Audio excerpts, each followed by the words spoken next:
Okay, sorry. So I will start again.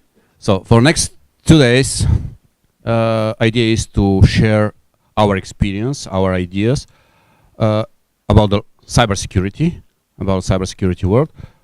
Also to see what exactly some countries in the NATO and especially in STO what we do, and also to see how we can collaborate.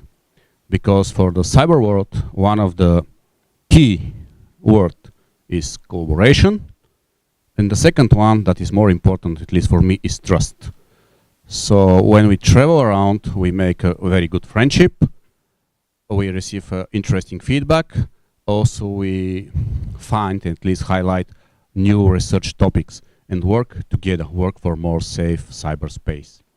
So please feel free to ask any kind of questions, of course, related to cyber.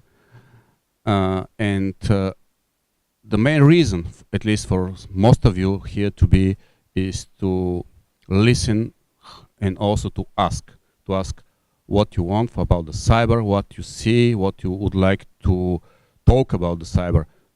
In the end of the second day, we will have a roundtable discussion. This is the right time to share ideas, to ask a lot of questions, and if some of us know the answers, we will try to answer. Also, you can answer. So, if you have any questions now, you can ask. If it's not, it's my pleasure to introduce the keynote speaker from Carnegie Mellon University. It's Dr. Paul Nielsen. The short bio will be given by Hervé.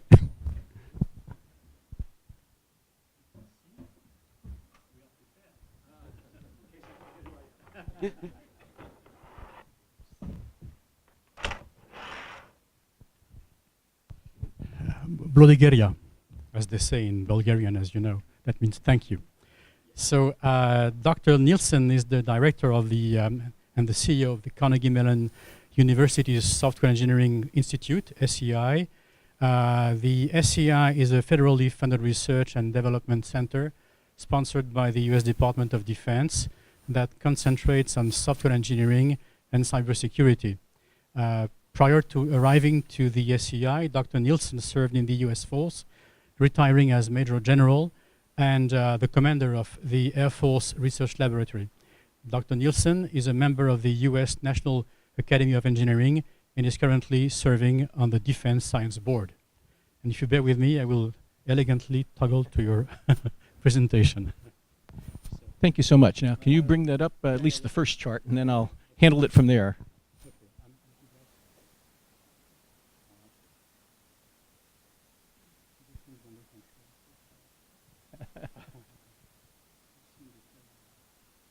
Great. Okay. Thank you so much. So good morning, bonjour, dobry den. Nice to see everybody here. So bios come off so antiseptic sometimes. So I wanted to let you know that I grew up in New Orleans, a French-speaking part of the United States. And when I was a boy, many people spoke French on the streets there, especially people of my grandfather's age. Now, not so much, but it was very common in those days. My last name obviously isn't French, and so you may wonder, how did a Nielsen end up in New Orleans? And my father's family is all from Denmark. And most Scandinavians, when they came to the United States in the 20s and earlier, went to Minnesota, or Wisconsin, or New York. But somehow my grandfather was confused.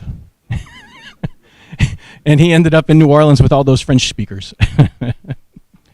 So I did spend 32 years in the Air Force, but unlike some of the other generals here, the French generals, I was not operational at ever during my time. I was always a research and development person, worked on the space program for the United States, worked on unmanned vehicles, on information technologies. For me, being a geek, it was just a wonderful, wonderful career. Some of my operational friends think it was a strange career, but for me it was a wonderful career. So today we're going to talk a little bit about cybersecurity science and engineering. That's the conference at large. And I'm sort of the appetizer.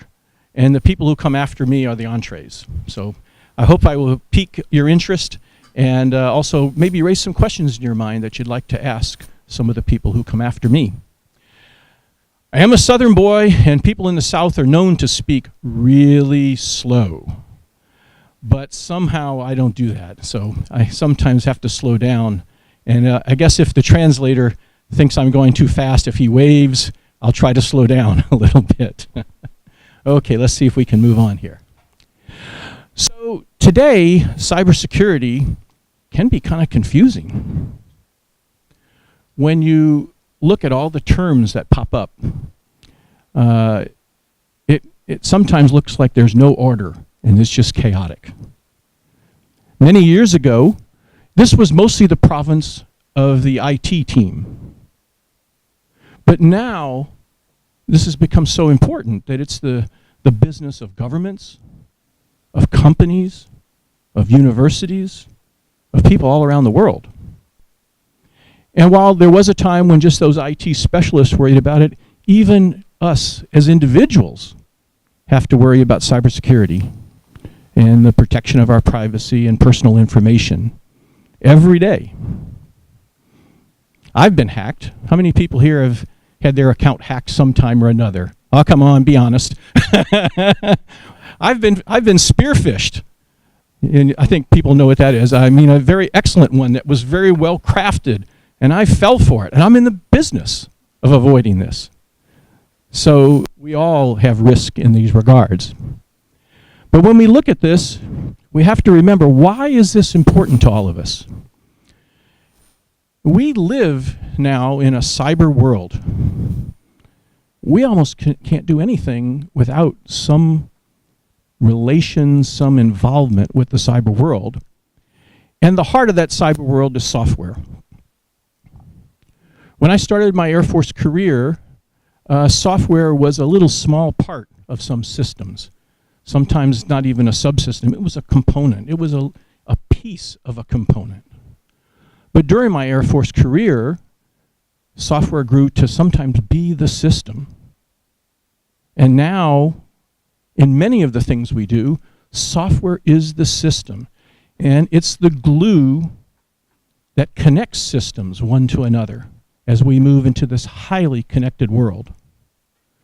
So software has become really important. Oh, I guess we're a little off there. But I think most of you may know the name Mark Andreessen. And I think in 2010, he wrote an article in the Wall Street Journal saying that software was eating the world. Now, this was a time when people were wondering about software, especially in the United States. And a lot of people, as they were making their decisions about schooling, were thinking software was over because all the jobs were being outsourced to India, to China, to Mexico, to Brazil. And Mark Andreessen, who was one of the creators of Netscape and now a venture capitalist, said that that was really wrong. And while some jobs were being exported, the higher end jobs in the software business were not only important to all the first world countries, but that they were where companies were being created, where wealth was being created, where new functionality and new services were being created for all of us.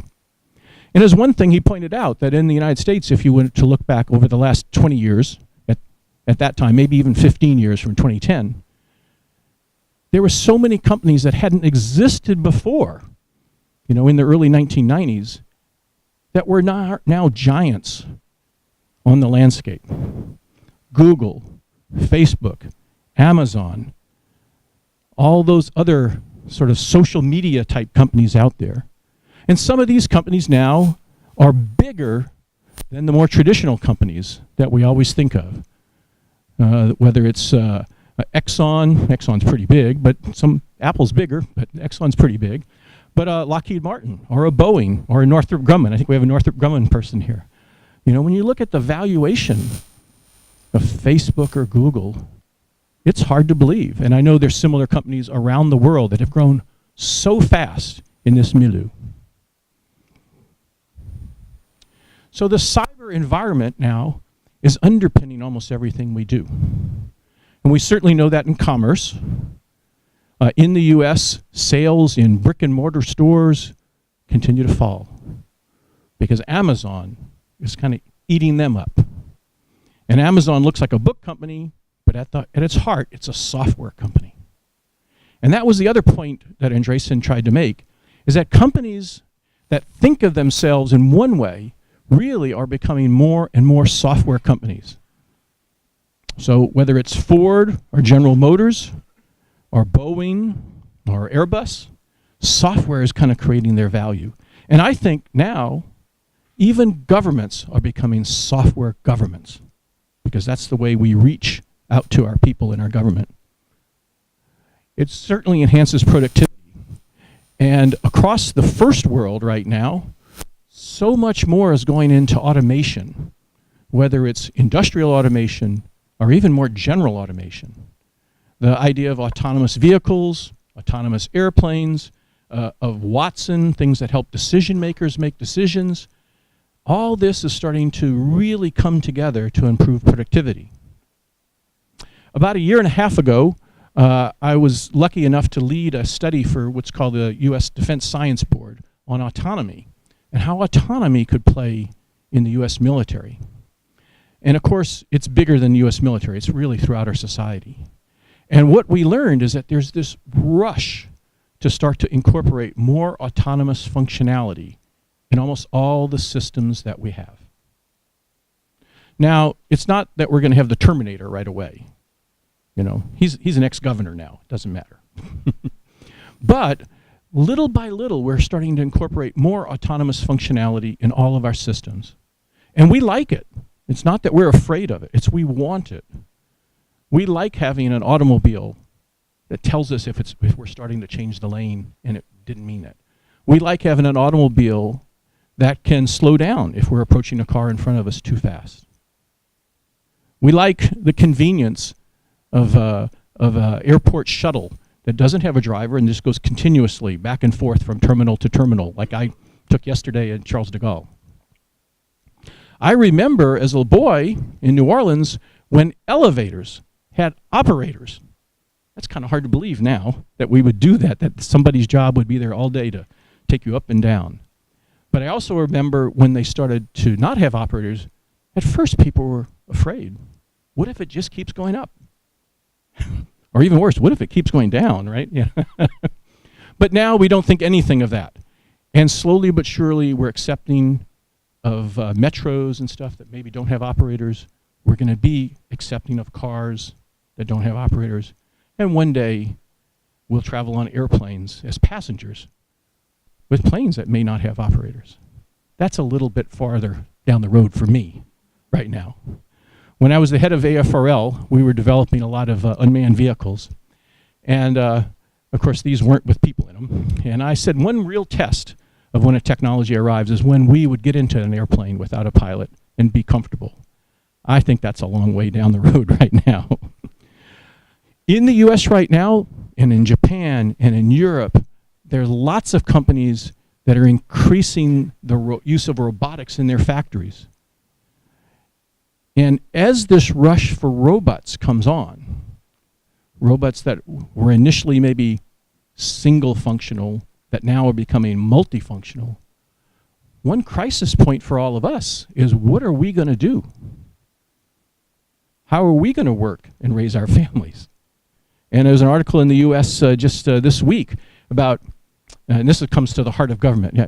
So how is the government going to tax those robots? And they're talking about that they will tax robots to provide minimum income to the people they displace. Think about that. Software and cybersecurity improves access to public services around the world. That's really important to all of us. It's helping a lot in crisis and disaster recovery. It's helping a lot in voting, although in the United States, perhaps that's a little bit of a question right now. As a lot of investigations or calls for investigations into our last election and how they may have been interfered with. I think France is getting ready to go through an election, and there's probably some issue there that people are worried about as well. So we have used cyber and software to improve access to our people, but now we have to worry about how secure that is. Can we maintain the integrity of these systems. We certainly use software and cyber in national defense operations, both on the defensive and offensive sides right now. And ultimately, all this is starting to open up to this Internet of Things, this Internet of Industrial Things, this Internet of Battle Things, or even the Internet of Everything, as we sometimes call it. This is a little interesting. I guess you can read that last thing, but you have to see the top line, a little bit of a shadow there. It's not that way on here. During the time that this all happened, the security concerns have continued to grow. And one of the reasons my organization that I'm at now was created in '84 was the issues with software and the issues with cybersecurity. The first worm that we talk about in the United States was the Morris worm in 1988. Robert Morris, it's interesting, he was the son of a person, I think the #2 guy at the National Security Agency, ironically. He was a student at Cornell, and his point wasn't to cause a big problem. He just wanted to see how big the internet was, and so he released this worm to see if it could map the internet. And instead, it was the first denial of service because it consumed the internet for a while. Not too long after that, we had the first attack on government that's publicized. It wasn't the first attack on government, but it's the first one that sort of came clean, that talked about what happened. And I think it was Good Friday of 1994 that this organization that was called at that time the Rome Laboratory, part of the Air Force, noticed that there was an intrusion in their network. They called the government people who worked on that at the time. They came up, they said, yes, we've seen this before in about 20 instances in the federal government. And they said, we can clean you up, or we can try to catch this person. And the commander, who was kind of a naive guy at the time, a colonel, I know because it was me, said, well, let's catch this person. And they looked astonished. And I said, well, how many other people have cooperated with you to catch this person? They said, nobody. Everybody just wanted to be cleaned up. So we, over the Easter holidays, I bought them a lot of Jolt. That was a soft drink that had extra caffeine in it, and a bunch of pizza. And they worked and they worked. First it was coming from the US, then they noticed it was coming from Europe, then kind of kept flipping around. Ultimately, they determined it was coming from a house in London. We coordinated with Scotland Yard. The rules at the time in '94 were you couldn't arrest somebody unless they were in your network while the arrest was made. So we waited and with Scotland Yard outside the door. And they said, and we called them and said, yep, they're in our network now. They broke down the door and they arrested a 16-year-old boy.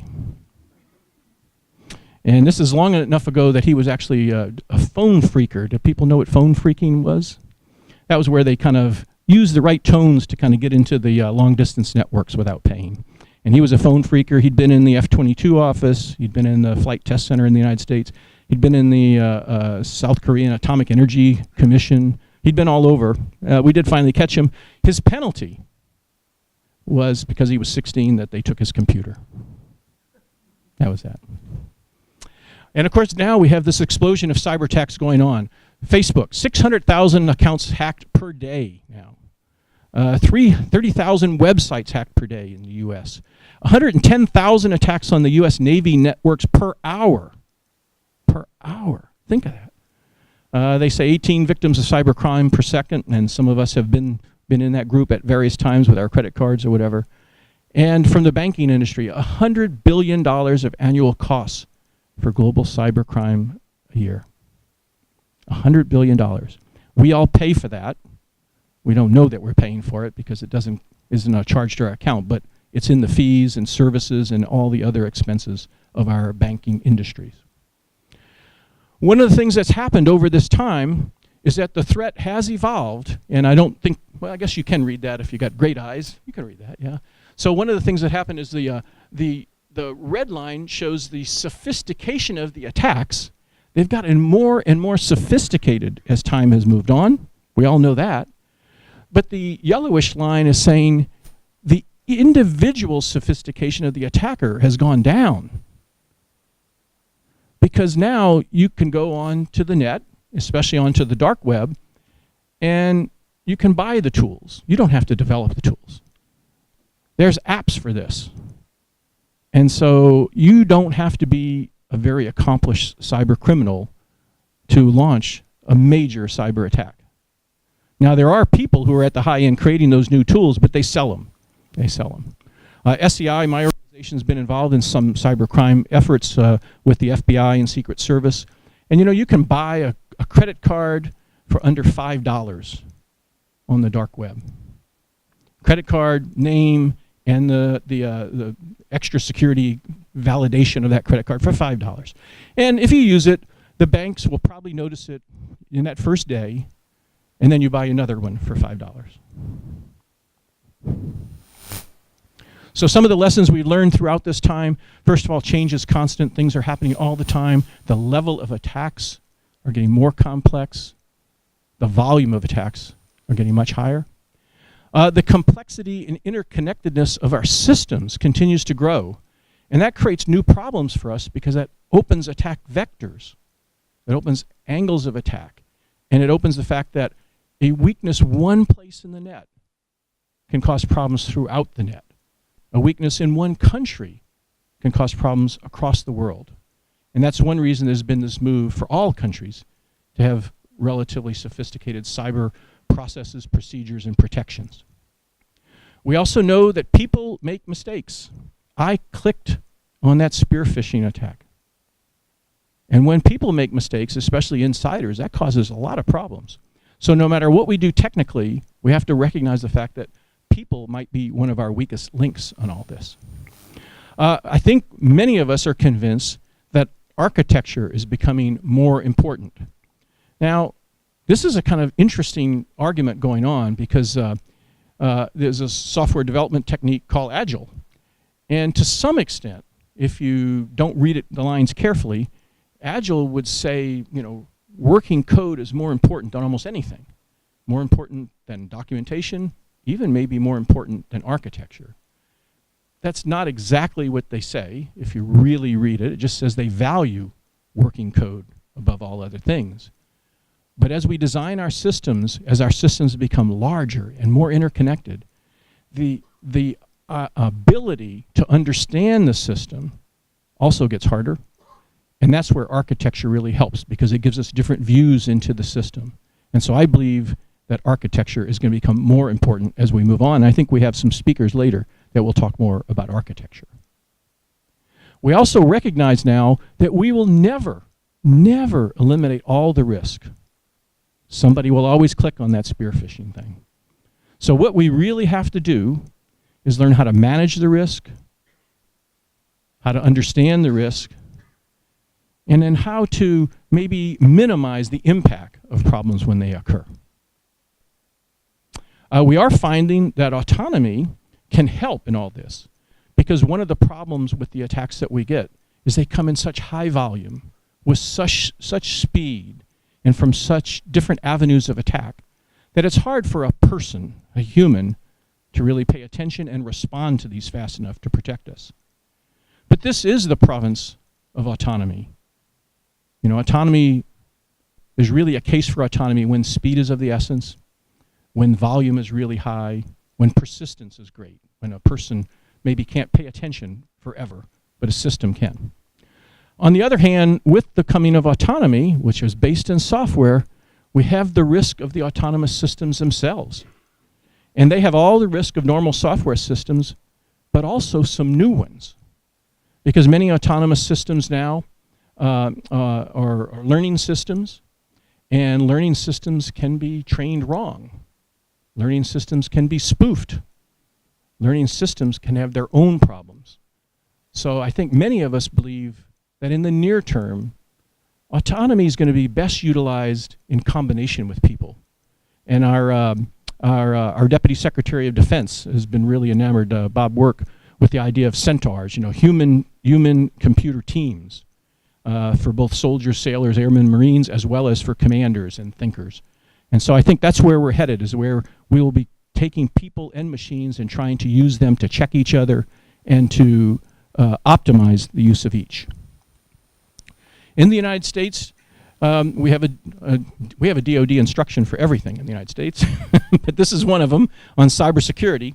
And as you know, it's easier to say what you're going to do than to do it. But here's what they say, is that we've really come out with policy to say cybersecurity is important, and that cybersecurity requirements need to be thought about at the very beginning of programs. Too often, we've thought about this at the end. Too often, we've patched on a system after we've delivered the functionality. But in reality, cybersecurity has to be interwoven with the design.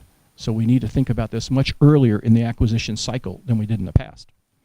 Already mentioned the idea of risk management, and DoD has this handbook, guidebook out about a risk management framework on how to include protection in the whole life cycle of the various acquisition systems that we build. They are really pushing the move to more modular and open systems. And these may be open systems that are only quasi-open, that might be open to the military community, to the defense industrial base, but maybe not to the Chinese and Russians. We may not want to have it open to everybody. But still, we like the idea of open systems because it helps to increase competition and also helps to increase the number of eyes on the code, testing the code, so that if there are problems, we find out about them much sooner. There's also a federal cybersecurity R&D strategy that was only created about a year ago. One of the people from SCI has worked on this in the Office of Science and Technology Policy for the President.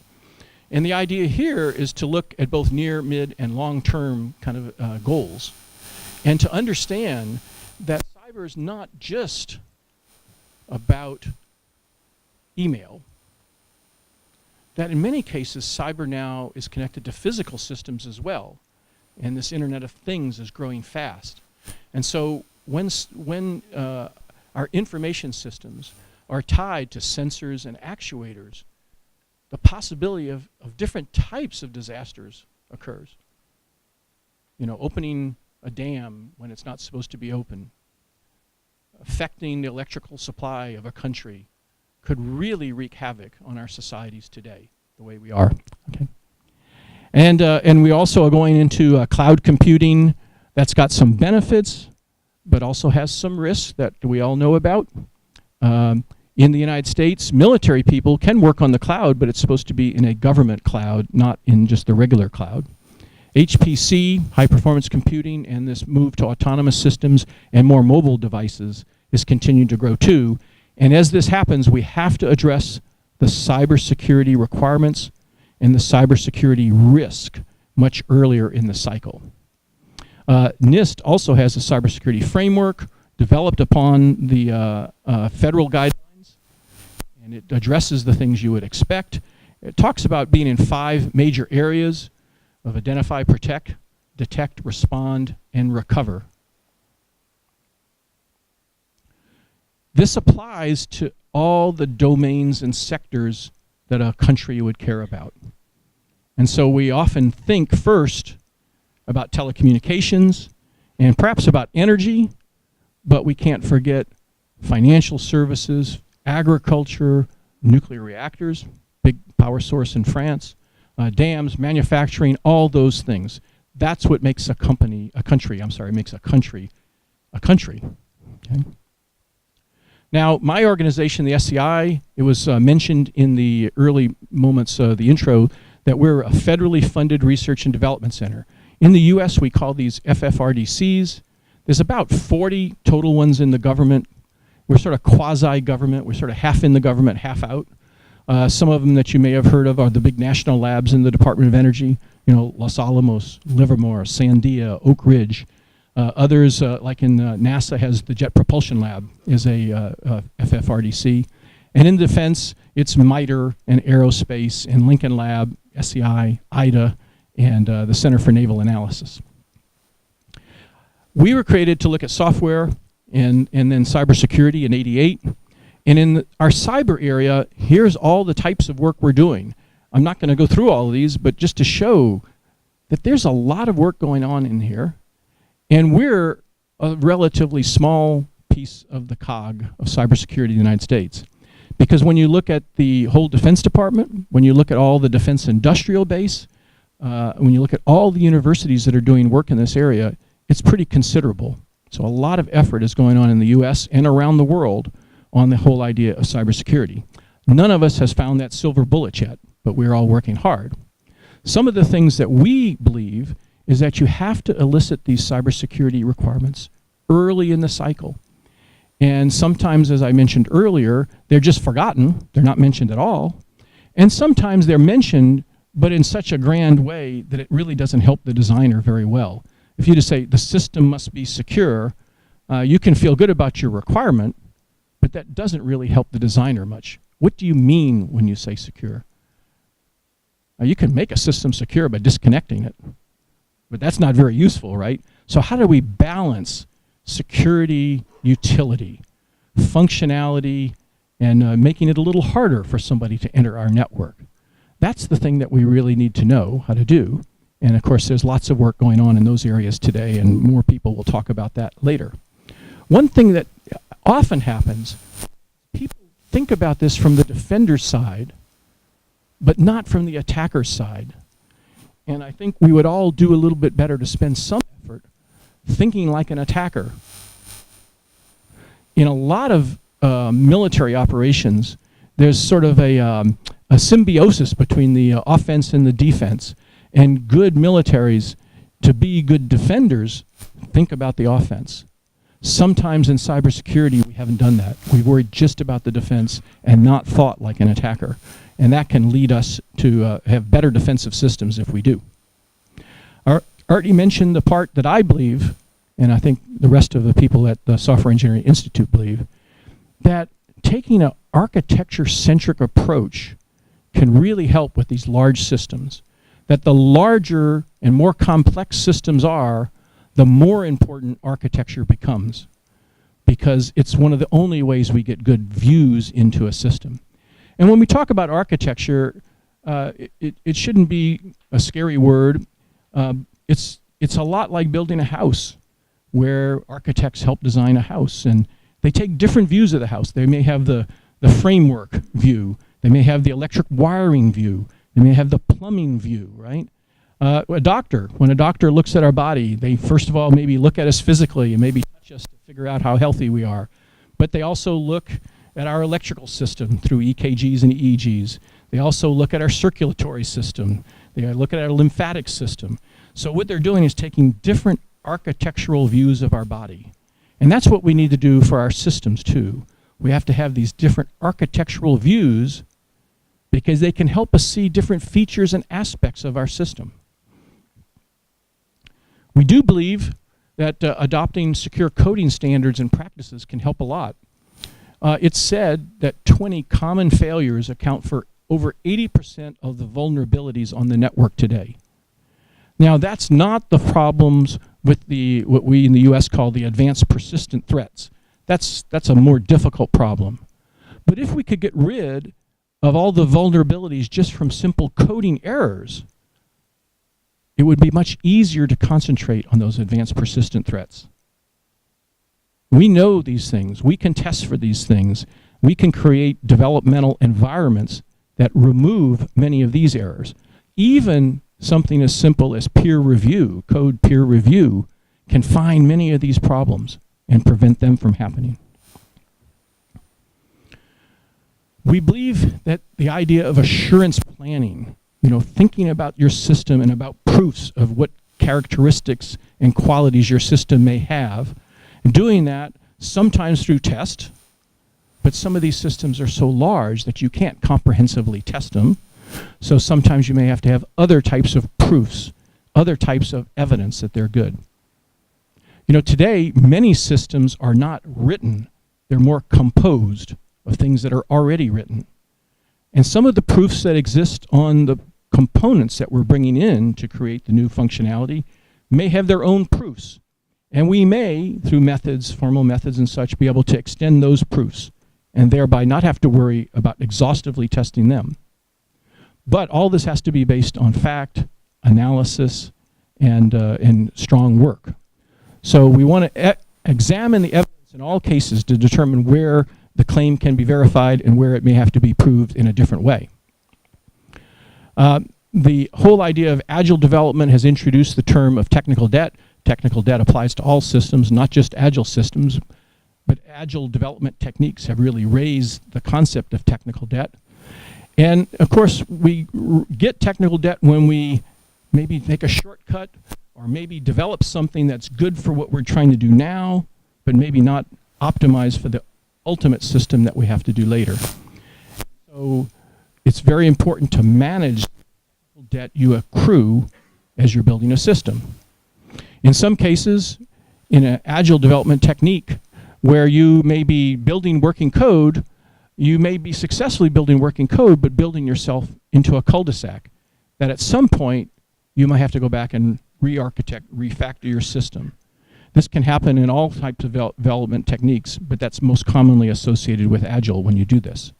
So we always have to remember because of the decisions we're making during our development, okay, because of the accumulation of all those decisions, what are we doing to our ultimate maneuver space in the later development of the code that we're developing? We believe strongly, this I think lost something here, we believe strongly in virtual integration.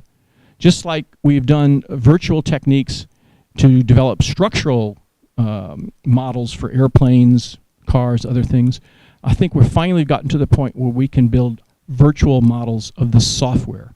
And virtual models that are strong enough that we can get quantitative insight, not just qualitative insight, but quantitative insight into latencies, lockups, timing, performance. So if we do that in a virtual way, just like the benefits we got from modeling and simulation of structural techniques, we can iterate design early, perfect design early, and not have the developmental problems we have when we run into an issue later in the cycle, where it's much more expensive to correct. We have learned about software supply chain problems, just as we've learned about supply chain problems in electronics. Often now, when we do compose software from pieces rather than write it anew, we don't necessarily always know the provenance of that software. We don't know where it came from, what tests there were on it, what malware might be resting in it, waiting to be operated, to actualize. So we have to be a little bit more careful about our supply chain than we have in the past. That's not to say that we shouldn't compose code, that we shouldn't build code up from pieces that have been out there before, especially things that have been in open source and others. But we have to be mindful of this and start to know which suppliers can we trust? Who's in this together with us? Just like the Japanese during the early days of lean manufacturing developed long-term relationships with certain suppliers so that they could have trust and feel like they were in this together.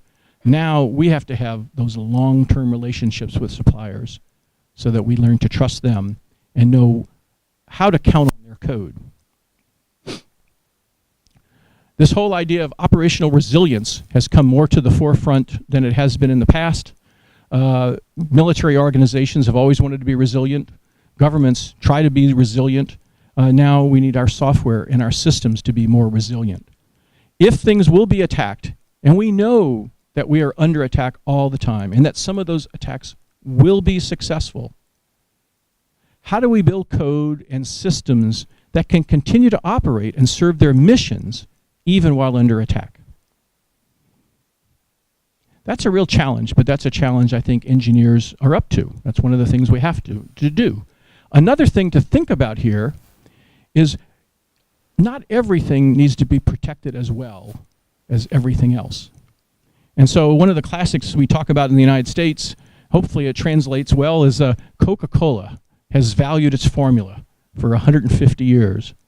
I'm told that Coca-Cola doesn't have its formula on the internet anywhere. You know, they have it in the minds of about 5 people and it's locked in a safe. Because if you expose it to the internet, there's a good chance it will be compromised. So companies need to think about what is their most valuable IP? What is the most valuable essence of that company, of that country, of you as an individual? And maybe some of those things shouldn't be on the internet. In 1999, I was at NORAD in Colorado Springs, and I got a new assignment. I was moving to Wright-Patterson. At the time, the internet was sort of new, and I called up people to say, well, what is the housing like at Wright-Patterson? They said, oh, not a problem. You can go on the internet.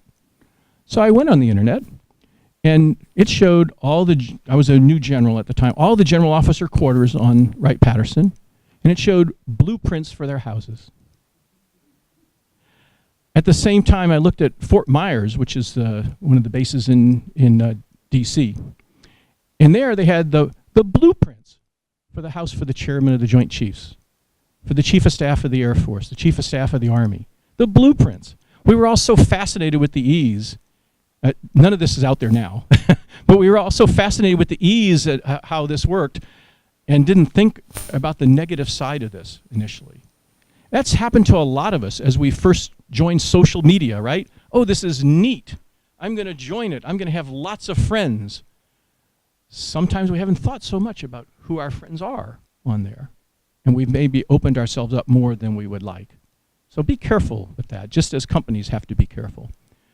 Another thing that we've thought about that's kind of a borrow from the military is sometimes, the military can do exquisite exercises, and we learn a lot from them. But some of the toughest things are not so easy to exercise, but you can do what we call a tabletop exercise, where the leaders get together, they're presented with a case, and they sort of talk it out. We've been really pushing companies and boards of directors to do tabletop exercises on various cybersecurity risk and what could happen to them if there was a cybersecurity vulnerability. We've seen companies really adversely affected by this. Sony was affected bad, Target in the United States, banks. Somehow, the boards of directors who are responsible for risk in companies, I don't know if that term is exactly the same in Europe, maybe it's managing directors, something like that. In any event, they should every now and then think about this. What happens if we're broken into? How are we going to react? What kind of press releases will we put out and when? How fast will we respond to our customer base and how?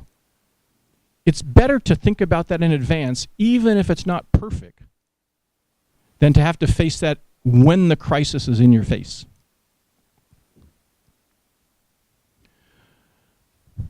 We do have to think about the recovery side. We hope we don't have to get to that, but when we do have a break-in and we have to start thinking about recovery, this is another thing that a tabletop exercise can help with. How will we limit the damage inside of our company, inside of our government? How will we reduce the cost of recovery and make it something that our company can continue to exist? There are companies that have gone out of business from cyber attacks, not the big companies, but there are companies that have gone out of business for cyber attacks in the United States. And then the one that's a little sensitive for all of us, there's our friend Snowden right there, is insider threat mitigation. As it turns out, despite all the publicity about hacking from the outside, about advanced persistent threats, the biggest damage in cyber that's happened to any organization have almost always been from insiders. Sometimes these are insiders that are malicious and are doing it to hurt you. Sometimes these are insiders who are just unwitting and maybe have allowed someone else into the system via their careless actions. And that's part of the nature of spear phishing, is if someone can get you to click on their and get your credentials on the system somehow, then it's like they're an insider, because now they've got the authority to navigate through your system. Insiders can cause so much damage. The United States has some great cases of this. Bradley Manning, I guess that's not Chelsea Manning now, and Snowden. There's others going on right now. I'm sure in all the countries represented here, there are cases of insider threats that have affected the government, that have affected big companies. So one of the things in insider threat that we think is important is not to address it as purely a technical problem. Because a lot of this is a human relations, human factors problem. And you have to really bring all that to bear to solve this problem. If someone's performing badly and you're going to terminate them, have you thought about what accesses they have? Do they have the jewels to your network? There have been lots of cases where people were angry when they got fired and kind of did some things. Sometimes their rights and privileges weren't taken away even years after they were fired. If someone's starting to have financial problems, the human relations system might pick that up sooner than any technical system. Now, there are some technical things on the horizon that look like they may help. As it turns out, each of us almost has a fingerprint of the way we type. And the way we type is also kind of a fingerprint into our psyche. And if I type, if I type my password in one way, I kind of type it that way all the time. But if I'm really stressed, I might type it in a little differently. And so there may be some insights coming on a technical sense, but really we have to tie the technical aspects of our companies and protections to the normal human relations kind of protections that we have. Now, I mentioned that I'm the appetizer, and here's the entrees. As we're going to go on, I think almost everything I spoke about is going to be talked about in more detail by someone who comes after me. I've heard some of these briefs before in a version of this that was done in Washington, D.C. in November. I know they will present great ideas, great thoughts, and that you'll really get a lot out of this. So I'm really looking forward to hearing this again myself. A few of the speakers were not in our version in DC, but and I'm especially looking forward to them as well. So that's what I have for you this morning as a setup for the rest of the conference. I'm really happy to be here, happy to be in beautiful Bordeaux. I've never been here before. I've been to Paris a few times, which is also a really nice city. But I'm happy to be here, and I know the gala tonight will be a wonderful thing as well. Thank you. Merci. Благодаря.